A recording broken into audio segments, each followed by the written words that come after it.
Hi everyone, my name is Miss Putri Sofia. I'm a law lecturer and program director for Master of Laws program at Taylor's Law School. And guess where I am today? I'm not at Taylor's University, but in fact, I'm at Liberty Building, School of Law at University of Leeds. So this is the moot court room or a seminar room that the law student and law lecturers at University of Leeds uses to deliver their learning at this room itself. So for today's lesson, I'll be delivering a session on OSCOLA referencing, and in fact, I'll have a meeting with Max Brody later on to discuss about plagiarism among law students at University of Leeds itself. So as you can see, it's very important for law students to understand the importance of referencing and apply OSCOLA referencing for each and every assignments that they attempt to.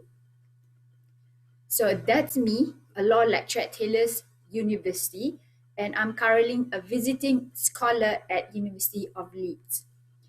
So I would like to share some with all of you with regards to my previous achievement in teaching law, and some of the achievement that I received is in fact with regards to how I deliver OSCOLA referencing. But of course, it's about delivery face to face in the classroom. But for the purpose of this video recording, it's very essential for all of you to view it so that you'll be able to apply it in your assignment, be it in your undergraduate studies and also postgraduate studies. So what is referencing? So when we talk about referencing, it's about acknowledging the sources of information that you have used in any of your assignments. So I'm talking about when you read and you refer to a particular material and you have all these ideas, and when you write it down, you need to actually acknowledge the authors or sources that you have referred to throughout the course of your reading for the purpose of that particular assignment.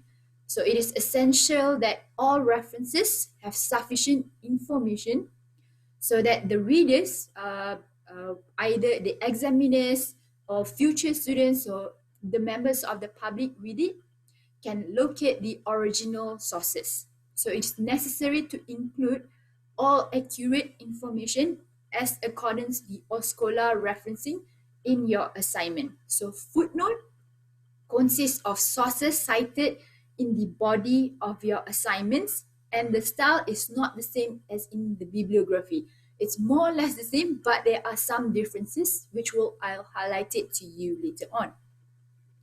So this is a sample of assignment. Actually, this is an extract of my thesis chapter 1. But essentially the one that in the red box is what we call the footnote. So this is where you write the proper referencing whenever you acknowledge the sources that you have read or referred to. So how do you do OSCOLA referencing?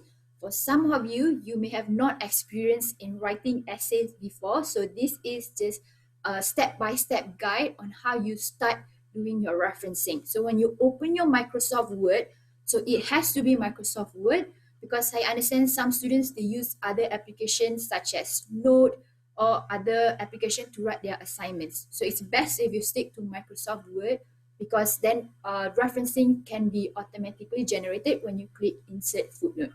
So when you open the window Microsoft Word, you click on File, then you select References. You can see the top the top tab. You click References, and then you click Insert Footnote. So automatically, the number 1 of the footnote will appear at the bottom of that particular page. So if you keep clicking Insert Footnote, then the new number will appear 1, 2, 3, 4, 5, and the list goes on.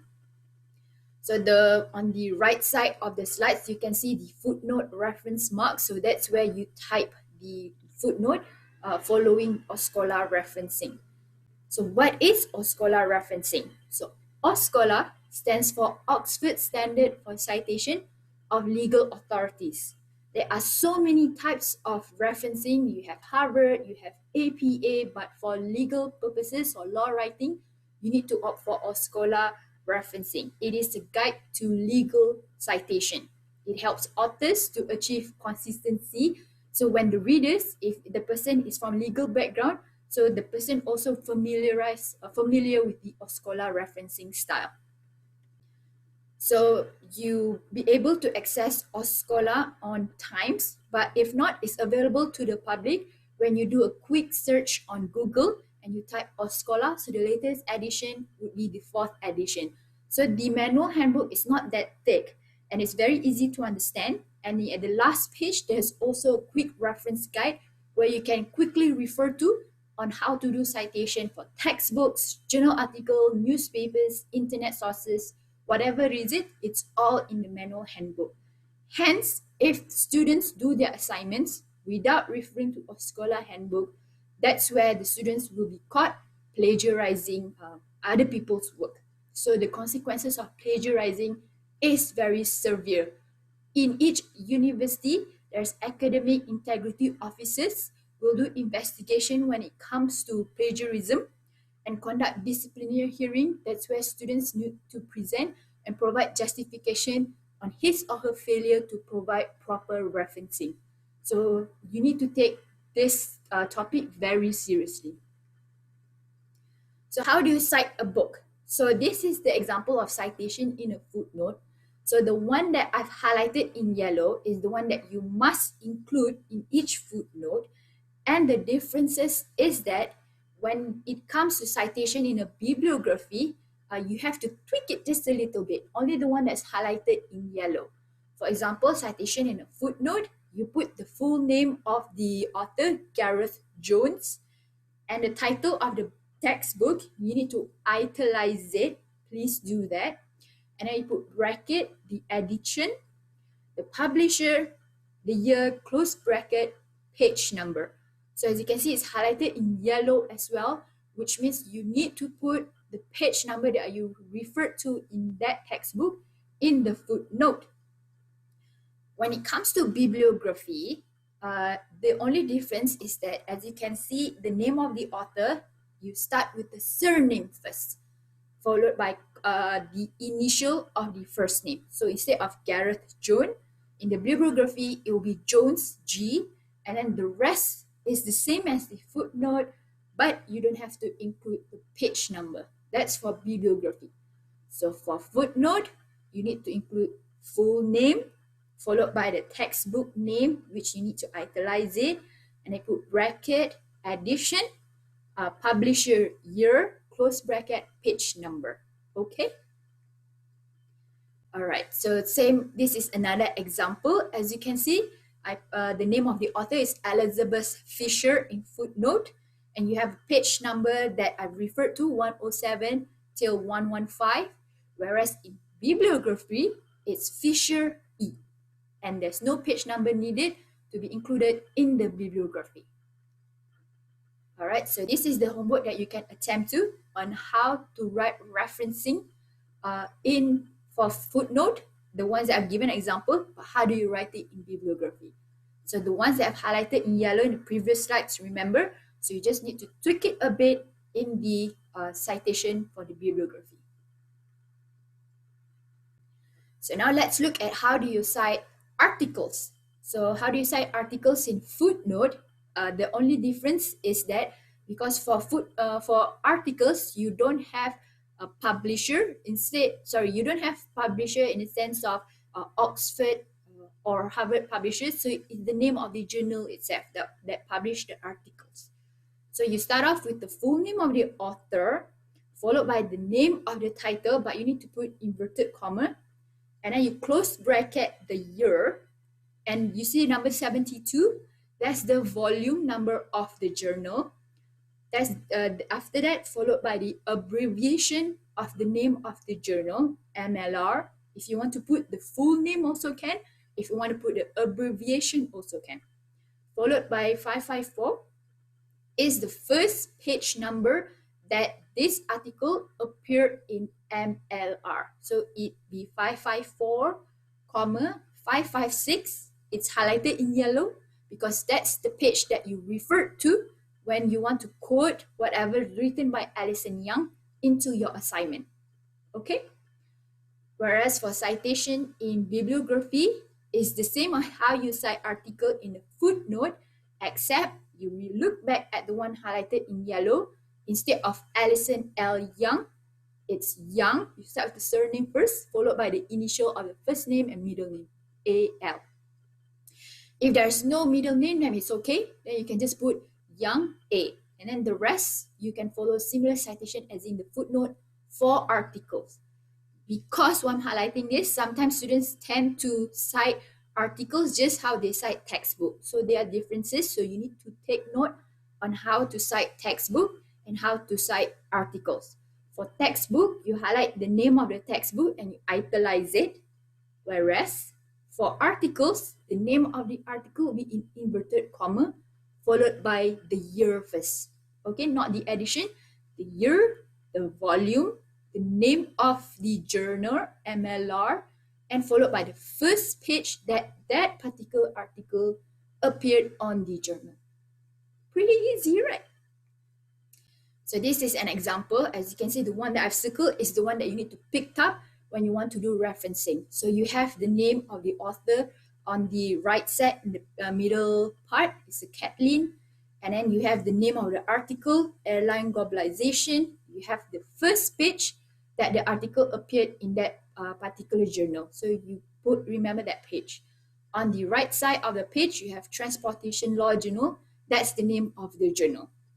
Okay, and then the volume is at the far right of the page, the second page.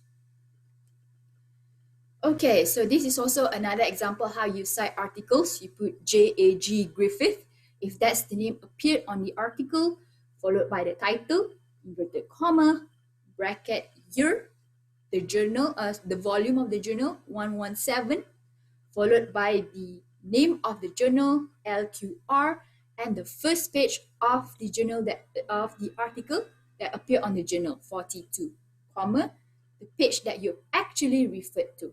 All right, so if it's missing 64, then the lecturer or examiner reader know that you actually do not refer to that article, but you only copy someone else's reference in other sources. So we are smart, so we know how to pick up if students have actually done their homework or not. All right, so some students might want to cite a chapter in edited book. So the citation is more or less similar on how you cite a textbook, but the slight difference is that because you're only referring to one chapter, right? So you start off with the name of the person that wrote that chapter. So for in this case, it's Justine Pilar.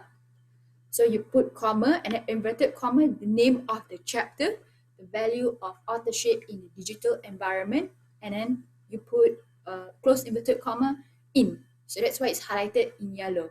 So if a reader reads and then there's the word in, then the reader knows that this is a chapter in a book. So in, then you put the name of the author, William H. Dutton and Paul Jeffries. You put bracket EDS. EDS means editors of the textbook. So editors, they don't usually write chapters. Sometimes they do, but if they don't, they just edit each and every chapters. So then you put comma, then the title of the book, which you need to italize it. Just how you cite a textbook. Italize it, worldwide research, and then the rest, you put the publisher, the year, close bracket, and which page number that you actually referred to in the chapter of the value of authorship, 22. So that's why it's highlighted in yellow. So for citation in bibliography, it's the same like the rest. You only need to switch surname first, followed by initial, and the rest all the same, but you don't have to put the page number that you referred to. Okay? All right, so these are the examples of citing newspaper, the hard copy articles. So you put the name of the author, full name, Jane Croft, and then you put open inverted commas, Supreme Court warns on quality, close bracket, and then you italize the name of the newspaper. If it's the Star, then you italize the Star. If it's New Straits Times, you italize New Straits Times. And then you put bracket, the place where the newspaper has been published. So in this case, it's London, comma, the year that the article was published in Financial Times. So it's 1st July 2007, close bracket, and you put the page number.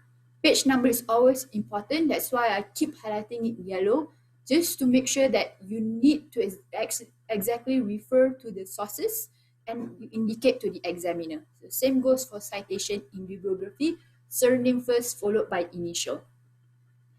Sometimes students do tend to refer to online articles, be it online newspaper articles or any types of online articles. So students still need to cite it.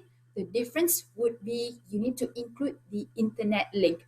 So in this case, you have Sarah Cole, and then you put comma, and open bracket, the name of the article, close bracket, and you put a inverted comma, then you open bracket, so the name of the website that the article was published. So in this case, Naked Law. But sometimes you refer to the Star Online, then you put the Star Online, and then comma, the year that it was published, the full date, 1st May 2007, and close bracket. So that's why it's highlighted in yellow. And then after that, followed by the internet link and access date, the date that you have actually accessed. Because some students, when they copy paste other sources, then the other author actually put down access date is 2005. So when you put down in your assignments 2020, down since when you refer to 2005. So that's how we picked up students' ability to do research, or whether or not students have actually do proper referencing. So this is just an example where you can get the information. The internet link is there, the title is there, author is there, the year is there. So all the information can be obtained in the website itself. So this is an examples of bibliography. So this is what bibliography looks like. So you need to do it in alphabetical order and highlight all the sources that you have referred to. Okay, thank you so much for listening to this video presentation. So I hope that you do practice on OSCOLA referencing so that you'll be able to do your assignment well. Thank you.